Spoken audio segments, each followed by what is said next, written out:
Assalamualaikum warahmatullahi wabarakatuh, halo sobat semua. Selamat datang di channel Xaf TV yang membahas tentang sejarah dan kebudayaan Islam. Di video kali ini, saya akan menjelaskan tentang alasan kenapa Irak Syiah, yaitu negara yang mayoritas penduduknya menganut mazhab Syiah, salah satu cabang utama dalam Islam. Mari kita simak penjelasannya bersama-sama. Untuk memahami alasan kenapa Irak Syiah, kita perlu mengetahui sejarah dan perkembangan Syiah di Irak. Syiah adalah kelompok yang mengikuti Ali bin Abi Thalib, sepupu dan menantu Nabi Muhammad SAW, sebagai pemimpin umat Islam setelah wafatnya Nabi. Syiah berasal dari kata Syiah yang berarti pengikut atau pendukung.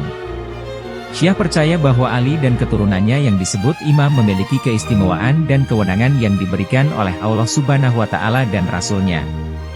Syiah mulai muncul di Irak setelah pembunuhan Khalifah Utsman bin Affan pada tahun 35 Hijriah. Ali bin Abi Thalib kemudian terpilih sebagai khalifah keempat dan memindahkan ibu kota Islam dari Madinah ke Kufah, sebuah kota di Irak.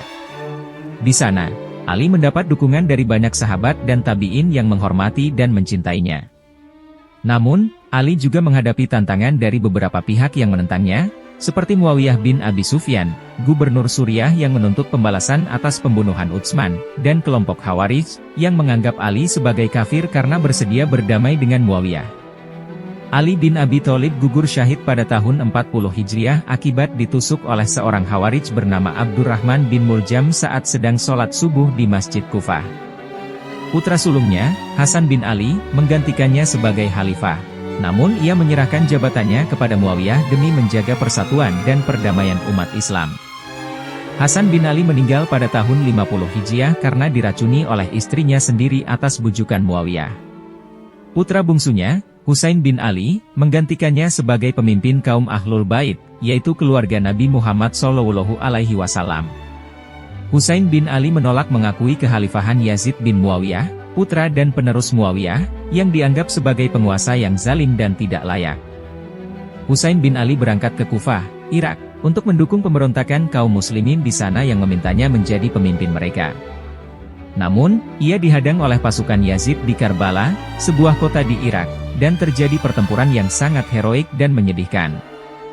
Husain bin Ali dan seluruh keluarganya, kecuali putranya yang sakit, Ali Zainal Abidin, gugur sebagai syuhada pada tanggal 10 Muharram tahun 61 Hijriah. Peristiwa Karbala, sudah saya buatkan video tersendiri. Jadi bagi yang ingin tahu kisah secara lebih terperinci mengenai peristiwa Karbala bisa disaksikan saja ya.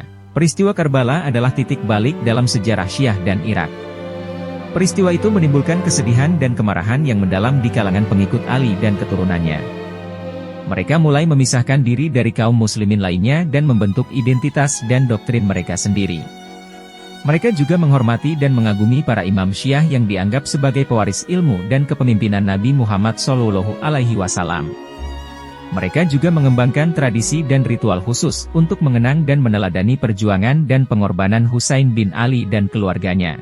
Irak menjadi pusat dan tempat suci bagi Syiah karena di sana terdapat makam-makam para imam Syiah, seperti Ali bin Abi Thalib di Najaf, Hasan bin Ali di Madain, Husain bin Ali di Karbala, Ali Zainal Abidin di Kufah, Muhammad Al-Bakir dan Ja'far Ash-Shadiq di Madain, Musa Al-Kazim dan Muhammad Al-Jawad di Baghdad, Ali Al-Hadi dan Hasan Al-Askari di Samarra, dan Muhammad Al-Mahdi di Samarra.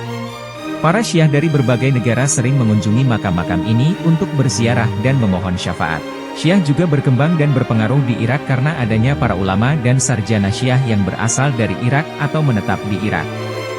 Beberapa di antaranya adalah Abu Ja'far Muhammad bin Yakub Al-Kulaini, penulis kitab Hadits Al-Kafi, Abu Ja'far Muhammad bin Hasan At-Tusi, pendiri Hausah Ilmiah Najaf, Abu Al-Qasim Al-Hoei, salah satu marja, taklid terkemuka di abad 20, dan Muhammad Bakir Eshar, salah satu pemikir dan aktivis Syiah yang gugur syahid oleh rezim Saddam Hussein.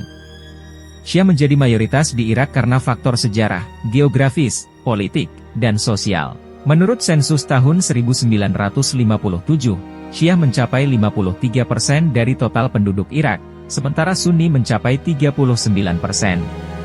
Namun, Syiah sering mengalami diskriminasi dan penindasan oleh penguasa-penguasa Sunni yang berkuasa di Irak, seperti Kekhalifahan Abbasiyah, Kesultanan Utsmaniyah, Kerajaan Irak, dan rezim Ba'atheist. Syiah juga sering terlibat dalam pemberontakan dan gerakan sosial untuk menuntut hak dan keadilan mereka. Setelah invasi Amerika Serikat pada tahun 2003, Syiah mendapatkan kesempatan untuk berpartisipasi dalam pemerintahan dan politik Irak.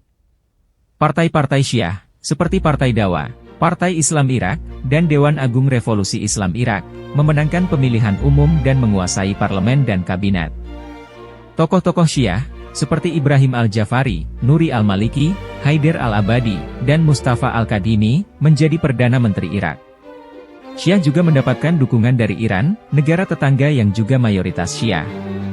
Namun, Syiah juga menghadapi tantangan dan ancaman dari berbagai pihak, seperti kelompok-kelompok Sunni yang menolak kekuasaan Syiah, kelompok-kelompok ekstremis yang menargetkan Syiah sebagai musuh, dan kelompok-kelompok etnis dan agama lain yang menuntut otonomi dan hak mereka. Syiah juga mengalami konflik dan perpecahan di antara mereka sendiri, seperti antara faksi-faksi politik, antara ulama dan politisi, dan antara moderat dan radikal. Syiah juga harus berjuang untuk membangun negara yang demokratis, stabil, dan sejahtera di tengah kondisi yang sulit dan kompleks. Demikian penjelasan singkat tentang alasan kenapa Irak Syiah. Semoga bermanfaat dan menarik untuk ditonton. Jika sobat suka dengan video ini, jangan lupa untuk like, komen, share, dan subscribe channel Zaf TV. Terima kasih telah menonton, dan sampai jumpa di video selanjutnya. Wassalamualaikum warahmatullahi wabarakatuh.